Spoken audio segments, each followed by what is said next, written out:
أعوذ بالله من الشيطان الرجيم. بسم الله الرحمن الرحيم. ولا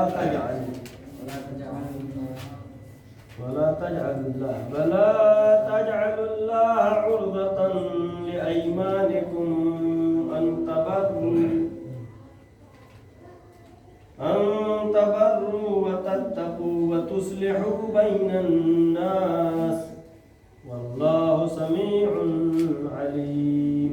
آیت نمبر 224 ہو گیا. 225. لا يؤاخذكم الله باللغو في أيمانكم ولكن يؤاخذكم بما كسبت قلوبكم والله غفور حليم. للذين يؤلون من نسائهم تربص 4 أشهر وإن فاءوا فإن الله غفور رحيم. وإن عزموا الطلاق فإن الله سميع عليم. والمطلقات يتربصن بأنفسهن 3 قروء ولا يحل لهن أن يكتمن ما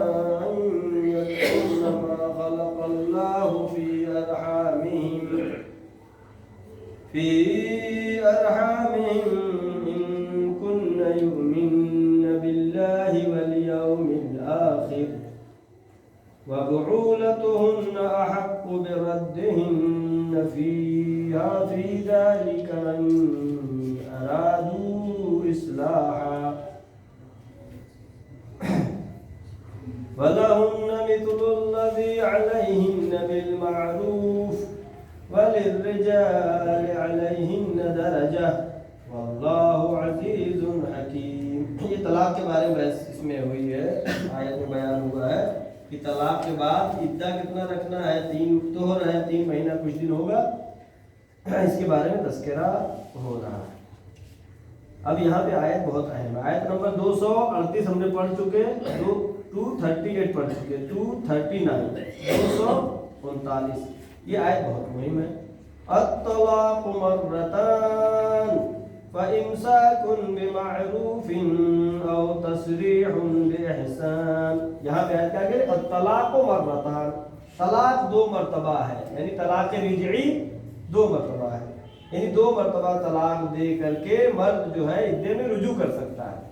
تیسری مرتبہ جب طلاق دیتا ہے تو طلاق بائن کہلاتا ہے. اہل سنت میں اور شیعہ میں یہاں پہ فرق ہے. شیعہ یہ کہتے ہیں کہ ایک طلاق اس وقت ہوگا کہ جب طلاق کا صیغہ جاری کر دیا جائے اور عدہ گزر جائے. یعنی 3 مہینہ 10 دن 3 طہر جب گزر جائے تو پھر کیا ہوگا, ایک طلاق ہوگا. اور عدہ جب تک نہیں گزر جائے گا طلاق واقع نہیں ہوگا. طلاق کا جز ایک ہے, طلاق کا صیغہ پڑھا جانا ہے. جب صیغہ پڑھا جائے گا 2 عادل کا ہونا شرط ہے, نکاح میں شرط نہیں ہے. طلاق کا صیغہ جاری ہونے میں 2 عادل ہونا چاہیے, اور جہاں تک ہو سکے پہلی بات کی مسئلے کو حل کیا جائے. نہیں اگر ہو پاتا ہے تو پھر طلاق کو مرتان 2 مرتبہ طلاق رجعی ہے. رجعی کیا مطلب, یعنی رجوع کر سکتا ہے. یعنی طلاق پڑھ دیا, ابھی اس کی بیوی عدہ میں ہے اور اس بیچ میں دونوں میں دوستی ہو گئی, اختلاف ختم ہو گیا. یہ ایسا ہو گیا جیسے طلاق ہوا ہی نہیں تھا, یعنی صرف نکاح پڑھنے کی ضرورت نہیں ہے. اگر عدے کے اندر شوہر بیوی کا اختلاف ختم ہو جائے تو ایسا ہو جائے گا جیسے طلاق ہوا ہی نہیں. اس طرح چاہے کئی مرتبہ ہو جائے طلاق نہیں مانا جائے گا. جب طلاق پڑھ دیا گیا 3 مہینہ 10 دن گزر گیا تب ایک طلاق ہوگا. اس کے بعد پھر دوبارہ ان کا نکاح ہو جائے شوہر بیوی کا, پھر دوبارہ پھر طلاق دے دیں, اگر پھر 3 مہینہ 10 دن گزر جائے گا تو 2 طلاق ہوگا. پھر جو ہے دوبارہ پھر جو ہے کچھ دن گزرنے کے بعد پھر شادی کیا, عقد کیا. اب تیسری مرتبہ جب طلاق دے گا تب یہاں پہ محلل کی ضرورت ہے. محلل کا کیا مطلب ہے, محلل کا مطلب ہے کہ اب یہ مرد تیسری مرتبہ اس سے شادی نہیں کر سکتا. اس سے کرنے کے لیے ضروری ہے کسی دوسرے آدمی اس کی شادی ہو, اس سے نکاح ہو, وہ آدمی طلاق دے دے, پھر عدہ گزر جائے, پھر اس سے کر سکتا ہے. اہل سنت کیا کہتے ہیں کہ صرف 3 مرتبہ کہہ دیا طلاق طلاق طلاق تو 3 طلاق ہو گئے. قرآن کیا کہہ رہا ہے؟ الطلاق مرتان، طلاق 2 مرتبہ ہے، تیسری مرتبہ طلاق دائم ہے، نہ کہ ایک مرتبہ میں دائم ہو جائے گا کہ محلل کی ضرورت پڑے۔ لہذا یہ نوبت آنے کے لیے ایسی نوبت آتی بھی نہیں ہے۔ اور اگر اس فقہی مسئلے کو صحیح طریقے سے جو اہل بیت علیہ السلام نے بتایا ہے اگر دنیا کے سامنے پیش کیا گیا ہوتا تو آج طلاق کا جو انڈیا میں مذاق اڑایا جا رہا ہے کسی کی ہمت نہیں تھی کہ مذاق اڑاتا ہے۔ 3 مرتبہ کہہ دیا طلاق طلاق طلاق ہو گیا، ایسا نہیں ہے، بلکہ طلاق کے شرائط سخت ہے، نکاح آسان ہے اور طلاق سخت ہے۔ وہ بھی طلاق میں محلل کی ضرورت کب پڑے گی؟ جو ہم نے بتایا، طلاق دے دے 3 مہینہ 10 دن گزر جائے، ایک طلاق ہوا، پھر نکاح ہو جائے، پھر طلاق دے دے، پھر 3 مہینہ 10 دن گزر جائے، 2 طلاق ہوا، پھر اس سے اب نہ ہو، پھر وہ طلاق جب دے گا تو طلاق بائن ہوگا۔ اب اس طلاق کے بعد دوبارہ چوتھا اس سے نہیں کر سکتا، یہ ہے طلاق۔ الطلاق مرتان۔ علامہ ہلی نے اپنی کتاب نہج الحق و کشف الصدق میں اس مسئلے پہ پوری وضاحت سے بیان کیا ہے، اور یہی مسئلہ تھا جس کی وجہ سے پورا ایران شیعہ ہوا۔ اس کے پہلے ایران کی عوام جو ہے اکثریت کس کی تھی؟ اہل سنت کی تھی۔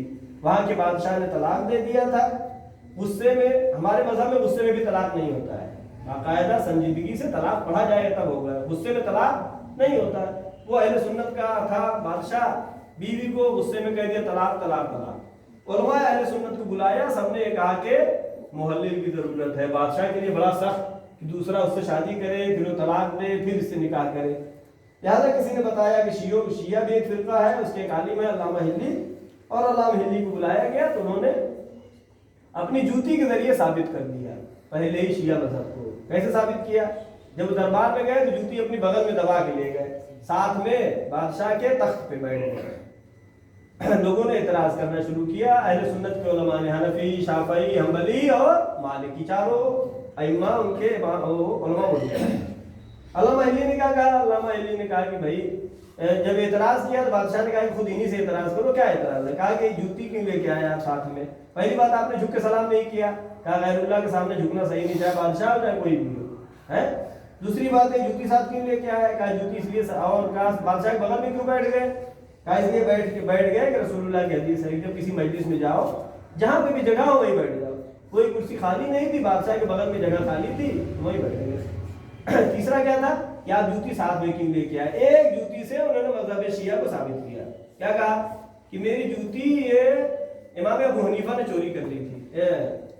ابو حنیفہ کے امام جو ہیں، ابو حنیفہ اہل سنت کے، انہوں نے چوری کر لی تھی۔ جتنے حنفی مذہب والے تھے سب کھڑے ہو گئے۔ کہا کہ ابو حنیفہ تو تھے ہی نہیں رسول اللہ کے زمانے میں، تو رسول اللہ کی جوتی کیسے چوری کریں گے؟ کہا وہ نہیں، امام شافعی نے چوری کر لیا، امام مالک کا نام لیا، امام حنبل کا نام لیا۔ ہر ایک نے کہا کہ ہمارے امام تو 100 سال کے بعد، 150 سال کے بعد، 200 سال کے بعد، 300 سال کے بعد پیدا ہوئے ہیں۔ جب اتنی دن بعد پیدا ہوئے تو رسول اللہ کی جوتی کیسے چوری کر سکتے ہیں؟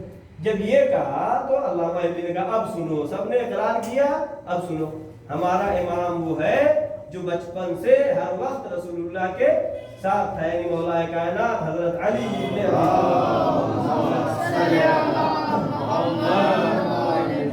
اور اس طریقے سے انہوں نے پہلے مذہب تشیع کو ثابت کیا، پھر اس طلاق کو ثابت کیا کہ تم نے طلاق دیا ہے وہ طلاق غلط ہے، حدیث سے بھی غلط ہے، قرآن سے بھی غلط ہے۔ یہ آیت پڑھی الطلاق مرتان، آیت نمبر 239 پڑھیں پھر سے۔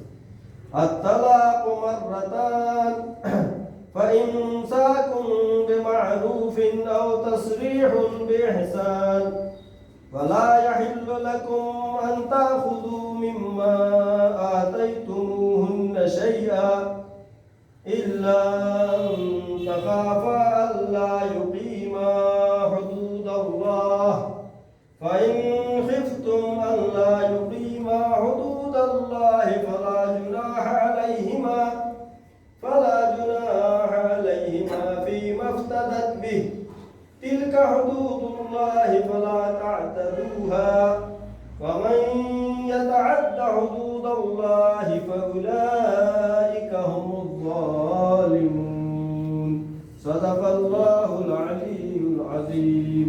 آیت 229 پڑھ چکے ہیں، کل 230 پڑھیں گے۔ ایک مرتبہ سورہ ہم اور 3 مرتبہ سورہ توحید کی تلاوت کرتے ہوئے جو چند آیات کی ہم نے تلاوت کیا ہے، اس کا ثواب